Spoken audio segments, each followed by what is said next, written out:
शिंदे संबोधित कर रहे हैं पत्रकारों को, बगल में देवेंद्र फडणवीस भी हैं। एकदा कोणी जपली हे मला सांगण्याची आवश्यकता नाही आणि म्हणून खऱ्या अर्थाने बाळासाहेबांच्या विचारांची शिवसेना वाचवण्याचं काम, त्याचं काँग्रेस राष्ट्रवादीकरण करण्यात थांबवण्याचं काम आम्ही केलं, धनुष्यबाण वाचवण्याचं काम आम्ही केलं. तुम्ही तर तो गाण ठेवला होता. आणि म्हणून यामध्ये आता मी देखील मगाशी पत्रकार परिषद थोडीशी बघितली, त्यामध्ये आम्ही पक्ष आहोत, आमचाच व्हीप लागणार, पण व्हीप लागायला तुमच्याकडे माणसं किती आहे हा एक प्रश्न आहे. त्यामुळे शेवटी बहुमताचा आदर सुप्रीम कोर्टाने केलाय आणि त्याचबरोबर सुन रहे थे आप, लगातार सुन रहे हैं एकनाथ शिंदे को जो ये संबोधित कर रहे पत्रकारों को, उनके सवालों के जवाब दे रहे हैं। लेकिन इस बीच बहुत महत्वपूर्ण जो लाइन रही वो ये भी रही कि जब उद्धव ठाकरे ने ये कहा कि उन्होंने नैतिकता के आधार पर इस्तीफा दिया था, तो उस पर देवेंद्र फडणवीस ने ये कहा कि नैतिकता तब कहाँ गई थी जब वो कांग्रेस के साथ जाकर के उन्होंने सरकार बनाई थी। तो यहाँ पे जवाब भी दिया गया देवेंद्र फडणवीस की ओर से। और देखिए आज भी जिस तरीके से सुप्रीम कोर्ट के फैसले के बाद से चाहे मुख्यमंत्री हो चाहे उप मुख्यमंत्री हो, दोनों की ओर से प्रेस को संबोधित किया जा रहा है, एक एक करके जो बातें हैं वो कही जा रही है उनकी ओर से। और ये भी कहा जा रहा है कि आज सुप्रीम कोर्ट ने सरकार की वैधता पर मुहर लगा दी। और ये भी कहा जा रहा है इनकी ओर से कि सुप्रीम कोर्ट के फैसले का जनता की ओर से भी स्वागत है, उनकी ओर से भी स्वागत है, क्योंकि सत्य की जीत हुई है, सच्चाई की जीत हुई है। उद्धव को झटका है तो शिंदे का संकट आज टल गया, जिसके बाद आज मुख्यमंत्री उप मुख्यमंत्री दोनों ही कह रहे हैं कि लोकतंत्र में बहुमत का महत्व है और आज सच्चाई की जीत हुई है। एकनाथ शिंदे उद्धव ठाकरे का भी जिक्र कर रहे हैं, नाम लिए बिना उन्होंने कहा है कि वो जानते थे कि उनके पास बहुमत नहीं है, जिसके पास बहुमत था उसकी सरकार बनी, यानी कि हमारे साथ बहुमत था, सत्य था और सत्य की जीत हुई।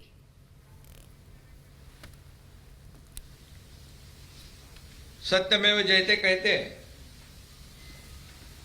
सत्य का विजय हुआ है। और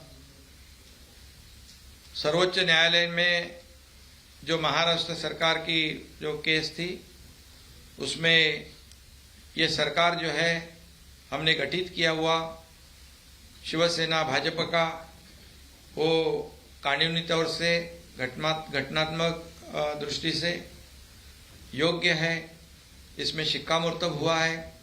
अब घटना बाह्य बोलने वालों को ये सुप्रीम कोर्ट के निर्णय ने काल बाह्य कर दिया है। उनको अभी अगर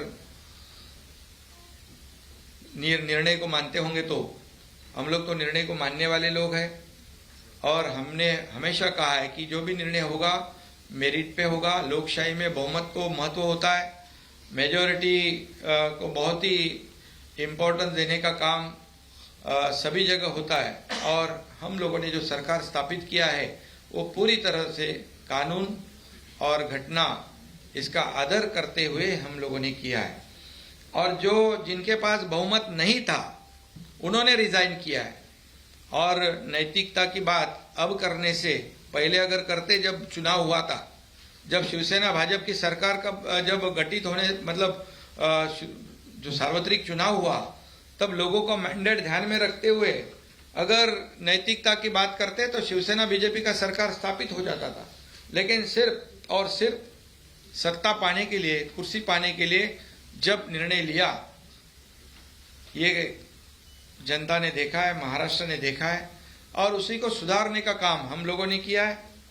जो मैंडेट था, जो बरसों से शिवसेना भाजपा की अलायंस गठबंधन था, उसी के साथ सरकार बना दिया हम लोगों ने।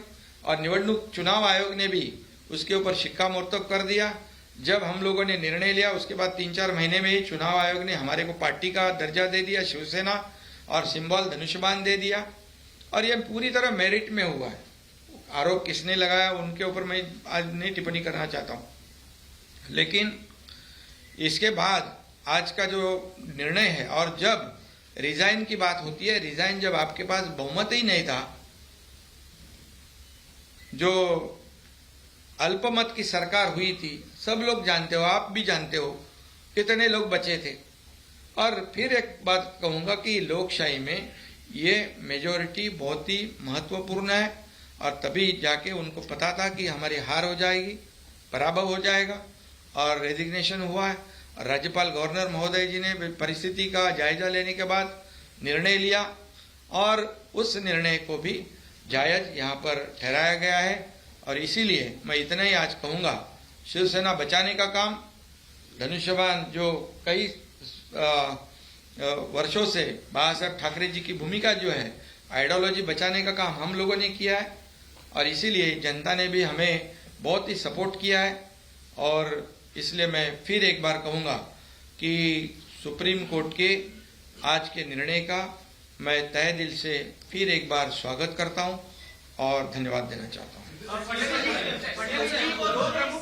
एक एक करो शांति के साथ।